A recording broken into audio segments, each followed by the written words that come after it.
Rubella রনিবা, দেখো মধ্যরাতে যে বিপর্যয় ঘটে গিয়েছে সেই গার্ডেন রিচের দিকেই আমাদের নজর রাখতে হবে, আরো বেশি করে নজর রাখতে হবে। তার কারণ অ্যাকশন হয়েছে ঠিকই, কিন্তু এখনো ছজন আটকে রয়েছেন ওই ধ্বংসস্তূপের নিচে, এমনটাই খবর। আর একথা কে বলছেন?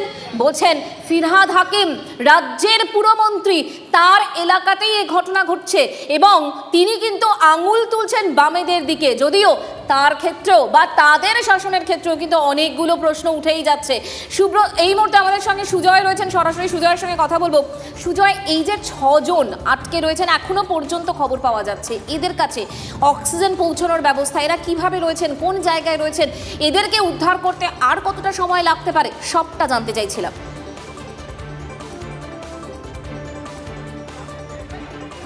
দেখো, আপাতত এদেরকে বেসিক লাইফ সাপোর্টে রাখা হয়েছে, অর্থাৎ যেহেতু বিপর্যয় উদ্ধারকারী দল, তাদের মূল টার্গেট হচ্ছে তাদেরকে যতটা সম্ভব অক্ষতভাবে সেখান থেকে উদ্ধার করে হাসপাতাল পাঠানো। তাই তাদের কাছে জল, অর্থাৎ তরল জাতীয় খাবার, এবং যদি তাদের অক্সিজেনের প্রয়োজন হয় অক্সিজেন, এবং যেহেতু যদি কোনো ওষুধের প্রয়োজন হয়, কোনো ব্যথা যন্ত্রণা থেকে কোনো ওষুধের প্রয়োজন হয়, সেই বেসিক সাপোর্টগুলো দেওয়া হচ্ছে। ততক্ষণ পর্যন্ত এগুলো দেওয়া হবে যতক্ষণ পর্যন্ত তাদের উদ্ধার করা যাচ্ছে না। এবং উদ্ধার করার সঙ্গে সঙ্গে একদম ঘটনাস্থলে খুব কাছেই একটি বেসরকারি হাসপাতাল আছে। যদি শারীরিক অবস্থা খুব মারাত্মক কিছু না হয়ে থাকে তাহলে সে নিকটবর্তী হাসপাতালে নিয়ে যাওয়া হচ্ছে। যদি একটু শারীরিক, অর্থাৎ এই ঘটনার ফলে যদি শরীরে জখম একটু বাড়াবাড়ি পর্যায়ে হয়ে থাকে, একটু গুরুতর জখম হয়ে থাকে, তাহলে তাদেরকে এসএসকেএমে স্থানান্তরিত করা হচ্ছে।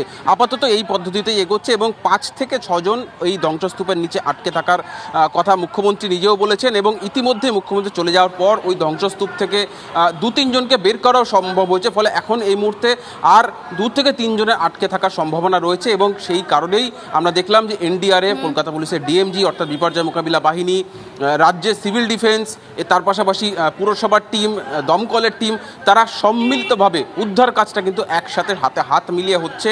এবং আমরা এক্ষেত্রে দেখলাম এক মুহূর্ত কাল বিলম্ব না করে স্থানীয় প্রশাসন এনডিআরএফকে খবর দিয়েছে এবং এনডিআরএফ এখানে একেবারে তৎক্ষণাৎ এসে উদ্ধার কার্যে হাত নামিয়েছে, যার ফলে সুজয়, এই যে যতজন এখনো পর্যন্ত মাটি চাপা পড়ে রয়েছেন, এই নাম্বারটা কি নির্দিষ্ট করে বলা যাচ্ছে 6 জনই, না তার বেশিও হতে পারে?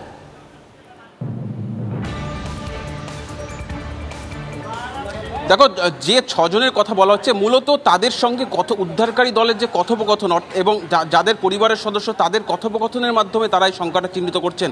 অর্থাৎ যাদেরকে খুঁজে পাওয়া যাচ্ছিল না ঘটনার পর থেকে, তাদেরকে নাম ধরে ডাকা হচ্ছে। অপর প্রান্ত থেকে যারা চাপা পড়ে আছেন তারা যদি উত্তর দেন, সেই হিসাবেই কিন্তু কাউন্টিংটা ধরা হচ্ছে, সংখ্যাটা ধরা হচ্ছে। ফলে যে সংখ্যাটা বাড়তেও পারে, এটাও কিন্তু তারা ধরে রাখছেন, যে তার কারণ ধ্বংসস্তূপের নিচে বহু মানুষ ছিলেন। এটাই আশঙ্কা, নজর থাকবে আমাদের সঙ্গে। থাকো সুজয়।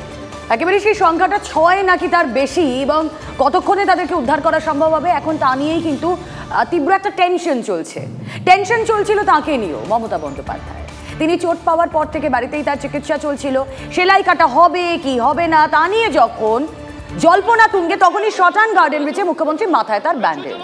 সেই ছবি আপনারা দেখছেন, প্রতি মুহূর্তের আপডেট আপনাদেরকে দিচ্ছিলাম। দেখুন, রাতে হুড়মুড়িয়ে ভেঙেছে এই বহুতল, প্রাণ গেছে 2 জনের, ইতিমধ্যেই আটকে রয়েছেন বেশ কয়েকজন।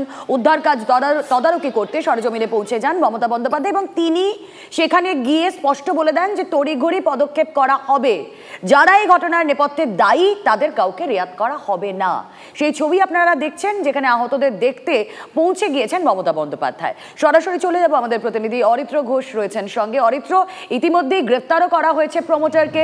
মমতা বন্দ্যোপাধ্যায় গিয়ে বলেছিলেন যে পদক্ষেপ করা হবে এবং তারই বাস্তবায়ন আমরা দেখলাম। কিন্তু এই ঘটনার নেপথ্যে তো সত্যি কাউকে তো সেই দায়টা স্বীকার করতে হবে। কেন, কি কারণে মমতা বন্দ্যোপাধ্যায় তো গেলেন, সমাধান সূত্র বেরোবে কি? সেই মানুষগুলো তারা জাস্টিস পাবে কি?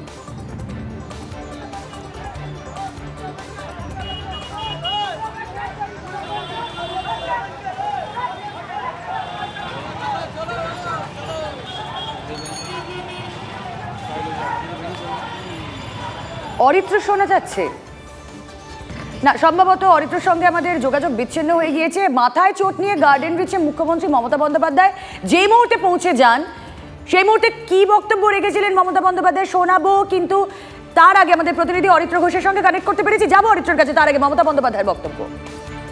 আমি শোকসন্তপ্ত পরিবারের কাছে দুঃখ প্রকাশ করছি এই ধরনের ঘটনা ঘটার জন্য। ইল্লিগাল যে কাজগুলো কেউ যদি করে থাকে তার বিরুদ্ধে অফিসিয়াল অ্যাকশন নেওয়ার জন্য আমি প্রশাসনের কাছে অনুরোধ করব। আর যে পরিবারগুলো আজকে অসহায় হয়ে গেছে তাদের পাশে তো সরকার দাঁড়াবে, এবং ডিজাস্টারে সরকার অলওয়েজ হেল্প করতে পারে, অফিসাররা করে দেবেন। এবং যাদের বাড়িঘরগুলোও ভেঙেছে গরিব লোক, তাদের বাড়িঘরগুলোও অফিসারদের আমি বলবো দেখে নিতে। মমতা বন্দ্যোপাধ্যায় গেলেন, পদক্ষেপের কথা বললেন, গ্রেপ্তার করা হলো প্রমোটারকে। আহতদের পরিবারের জন্য তিনি সমবেদনা জানালেন, তিনি আহতদেরও দেখতে গেলেন। ছবিটা আপনাদের সামনে রাখলাম, বক্তব্য রাখলাম। লেটেস্ট আপডেট নেব, অরিত্র ঘোষ রয়েছেন সঙ্গে। অরিত্র,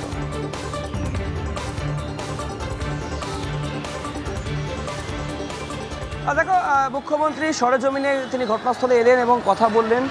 কথা বলার পরেই কিন্তু কার্যত তিনি যেটা জানালেন যে এই ঘটনায় যারা দায়ী রয়েছেন তাদের বিরুদ্ধে ব্যবস্থা নেওয়া হবে, এবং পাশাপাশি সেই ঘটনার পরেই যেটা দেখলাম যে পুলিশের তরফ থেকে গ্রেপ্তার করা হলো মূল প্রমোটারকে। দেখো, ইতিমধ্যেই কিন্তু এলাকায় একটা চাপা উত্তেজনা রয়েছে, সংবাদ মাধ্যমের ক্ষেত্রে বাধা তৈরি করা হচ্ছে, এবং পুলিশের যে টহল সেই পুলিশের টহল কিন্তু মুহুর্মুহু চলছে। একটু ছবিটা দেখানোর চেষ্টা করি। পুলিশের তরফ থেকে ডিসি পদমর্যাদা যারা আধিকারিক তারা রয়েছেন, উচ্চপদস্থ কর্তারা রয়েছেন, তারা কিন্তু গোটা যে ঘটনা সেই ঘটনাস্থল তারা খতিয়ে দেখছেন। দেখো, কী কারণ থেকে এই দুর্ঘটনা, কেনই বা দুর্ঘটনা, সেই বিষয়ে কিন্তু ইতিমধ্যেই আমরা যেটা জানতে পারছি, পুরসভার তরফ থেকে বিভাগীয় ব্যবস্থা নেওয়ার একটা পরিকল্পনা চলছে। রাজ্যের মন্ত্রী এবং কলকাতা পুরসভার মেয়র তিনি খোদ ঘটনাস্থলে থেকে ঘটনার উদ্ধার কার্য খতিয়ে দেখছেন, পাশাপাশি যারা স্থানীয় প্রশাসন রয়েছেন তাদের সাথে কথা বলছেন, এবং পুরসভার যারা আধিকারিক তাদের নিয়ে একটা বৈঠকও তিনি করেছেন যে কীভাবে ইলিগাল কনস্ট্রাকশন এখানে তৈরি হচ্ছে, কিভাবে কোনো রকম প্ল্যানিং ছাড়া এখানে নির্মাণ করা হচ্ছে, এইভাবে দোতলার ভিত থাকার পরে কেন পাঁচতলা তৈরি করা হচ্ছে, এই বিষয়গুলো নিয়ে কিন্তু আলোচনা একদিকে চলছে। পাশাপাশি প্রশাসনের তরফ থেকে কঠোর ব্যবস্থাও কিন্তু নেওয়া হচ্ছে এই ঘটনার পরিপ্রেক্ষিতে। একেবারেই অরিত্র, তুমি আমাদের সঙ্গে থাকো, আমরা কথা বলবো। আমাদের প্রতিনিধি সুজয় পাল রয়েছেন সঙ্গে। সুজয়, ইতিমধ্যেই সেই প্রমোটারকে গ্রেপ্তার করা হয়েছে, এবং যা এখনো পর্যন্ত খবর, যেখানেই নির্মীয়মান বহুতল সেখানে একটি পুকুর ছিল, তা ভরাটের অভিযোগ, এবং কেএমসি অ্যাক্টে তার বিরুদ্ধে অবশ্যই অ্যাকশন নেওয়া হচ্ছে। কিন্তু শুধু কি প্রমোটার, এই বেআইনিভাবে যে নির্মাণ করেছিলেন এই বহুতল, শুধু কি প্রমোটার নাকি নেপথ্যে আরও কেউ রয়েছে? এখনো পর্যন্ত কি কি জানা যাচ্ছে পুলিশি তদন্তে?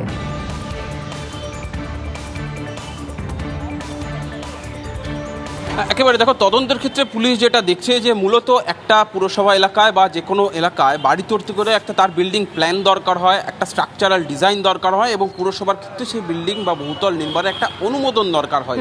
এক্ষেত্রে পুলিশ তারা এই প্রমোটারকে গ্রেফতারের পর তাকে হেফাজতে নিয়ে মূলত এই বিষয়গুলি দেখার চেষ্টা করবেন যে এক, পুরসভার অনুমোদন ছিল কিনা, দুই, বিল্ডিংয়ের কোনো রকম নকশার পাস করানো হয়েছে কিনা পুরসভা থেকে, তৃতীয়ত স্ট্রাকচারাল যে ডিজাইন সেই ডিজাইনটাও অনুমোদন করানো হয়েছিল কিনা। তার কারণ ইতিমধ্যেই পুলিশ জানতে পেরেছে যে তারা প্রথমত যে জায়গাটায় বহুতল সেই জায়গাটি আগে একটি জলা জায়গা ছিল, এবং তারপরে তারা জানতে পেরেছেন যে দুতলার অর্থাৎ দোতলার মতো করে তারা সেই প্রথমে বিল্ডিংটি তৈরি করা হয়েছিল, এবং তারপরে সেখানে আরও ফ্লোর বাড়ানো হচ্ছিল। সুতরাং দোতলার মতো করে যেটা তৈরি করা হচ্ছিল তার যা স্ট্রেংথ, তার যা ক্ষমতা, সে কিন্তু তার উপরে আর কোনো ফ্লোর নিতে পারে না। সেক্ষেত্রে তার উপরে যদি ফ্লোর চাপাতে হয় তার জন্য স্ট্রাকচারাল ডিজাইন আরও পরিবর্তন করতে হয়, আরও শক্তপোক্ত করতে হয়। সেই বিষয়টি ছিল কিনা সমস্তটাই তারা খতিয়ে দেখবেন। অর্থাৎ আপাতত উদ্ধার কাজ হয়ে যাওয়ার পর উদ্ধার যে জায়গায় ঘটনা ঘটেছে সেখানে পুরসভার টিম এবং কলকাতা পুলিশ মিলিতভাবে সেই জায়গাটা ইন্সপেকশন করবেন যে সেই জায়গার ডিজাইনটা কেমন ছিল, এবং একই সঙ্গে প্রমোটারের থেকে সেই সমস্ত নথি তারা জানার চেষ্টা করবেন। একেবারে সুজয়, তুমি নজর রাখো। দেখো মঞ্জিরা, সত্যি যদি এই প্ল্যান দেওয়া হয়েছিল নির্মীয়মান ভবনের ক্ষেত্রে তা যদি স্যাংশন হয়ে থাকে, তাহলে কে তা স্যাংশন করলো? যদি অনুমোদন ছাড়াই হয় তাহলেও তো প্রশ্ন উঠবে। অর্থাৎ একটা ঘটনা অনেকগুলো প্রশ্নের সম্মুখীন করছে। একদমই। আর গার্ডেন রিচে গিয়ে বিক্ষোভের মুখে পড়লেন আজ সজল ঘোষ। বিজেপি কাউন্সিলরকে এলাকায় ঢুকতে বাধা দেওয়া হলো। আমাদের প্রতিনিধি সুজয় রয়েছে আমাদের সঙ্গে, বিস্তারিত জানবো সুজয়ের কাছ থেকে।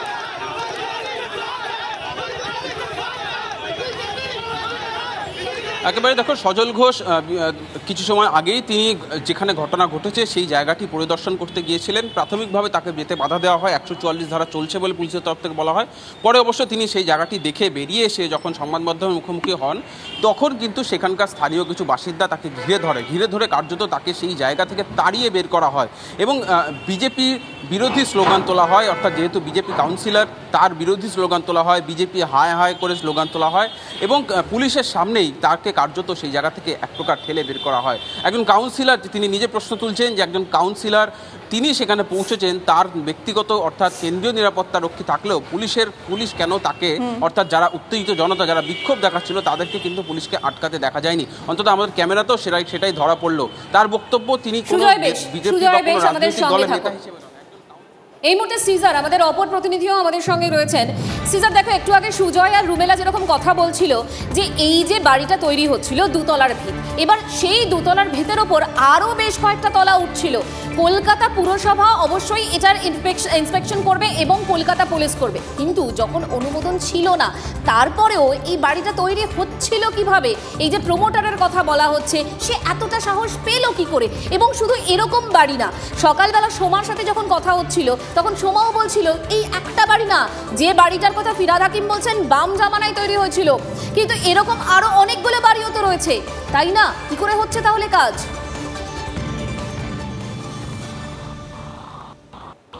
দেখো, এই বাড়িটা যে অবস্থায় ভেঙেছে তখন সেটা G+5 অর্থাৎ গ্রাউন্ড ফ্লোরের পরে আরও 5খানা তলা তৈরি করা হয়েছিল। এবং এই এলাকায় যেটা তুমি বললে একদমই ঠিক, এই এলাকায় এরকম একটা নয় একাধিক এই ধরনের বেআইনি নির্মাণ রয়েছে এবং সেই নির্মাণ কেন্দ্র করে দুর্ঘটনার সম্ভাবনা কিন্তু সবসময় রয়েছে। এবং সেই জায়গাতে দাঁড়িয়ে যে প্রশ্নটা বারবার উঠে আসে, এই ধরনের ভূতল নির্মাণের ক্ষেত্রে একদিন নিশ্চয়ই হয় না, সেটা যথেষ্ট সময় লাগে এবং তারপরও আমার পক্ষ থেকে কোনো ধরনের ভূমিকা নেওয়া হয়নি। এই জায়গায় দাঁড়িয়ে এর আগে আমরা যে এই বারে বারে অভিযোগ উঠেছে, মূলত শামস ইকবালের ওয়ার্ড নিয়ে বারে বারে অভিযোগ উঠেছে। অভিযোগ ওঠার পর কিন্তু কোনোভাবে এই পুলিশ বাহিনী অন্যদিকে দেখা যাচ্ছে। এটা মন্ত্রী ফিরহাদ হাকিমের একদম নিজের বিধানসভা কেন্দ্র, সেখানে দাঁড়িয়ে কোথাও কি তাহলে তার বিধানসভা কেন্দ্র বলেই পুরসভা বা সিজার, এখানেই তো আরো বেশি করে প্রশ্ন উঠছে। কলকাতা পুরসভা যেখানে অনুমোদন দিচ্ছে না, খারিজ করে দিচ্ছে, তারপরেও নির্মাণ চলছে কিভাবে? দেখো, সেটাই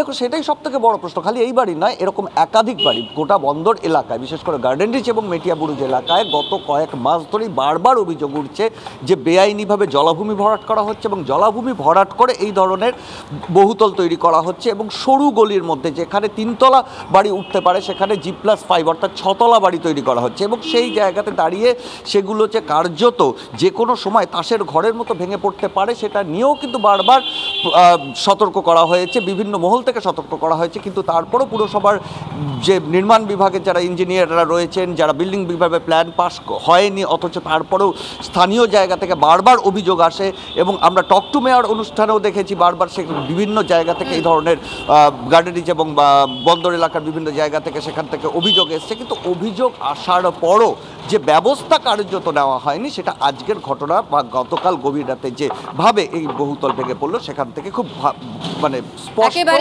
অর্থাৎ নজরদারির অভাব, নজরদারিটা কে চালাবে এই প্রশ্ন তো অবশ্যই উঠবে। আপাতত তুমি আমাদের সঙ্গে থাকো। আর এদিকে SSKM থেকে 4 জনের মেডিকেল টিম ইতিমধ্যে গার্ডেন রিচে পৌঁছে গিয়েছে। অর্থোপেডিক, মেডিসিন, ক্রিটিক্যাল কেয়ার বিভাগের চিকিৎসকরা সেখানে গিয়েছেন দুর্ঘটনাস্থলে। কি চলছে সেখানে আপডেট নেব, সোমা রয়েছেন সঙ্গে। সোমা, দেখো, আমরা দেখলাম মুখ্যমন্ত্রী মমতা বন্দ্যোপাধ্যায় তিনি যখন দুর্ঘটনাস্থলে যান সেখানে গিয়ে তিনি হাসপাতাল ভিজিট করেন। হাসপাতাল ভিজিট করার পরে তিনি কিন্তু যেটা বলেছিলেন যে SSKM থেকে একটি টিম আসবে, অর্থাৎ 4 জনের একটি প্রতিনিধি দল আসবে হাসপাতালে এবং এসে তারা কিন্তু দেখবেন যারা এখানে আহত অবস্থায় রয়েছেন তাদেরকে।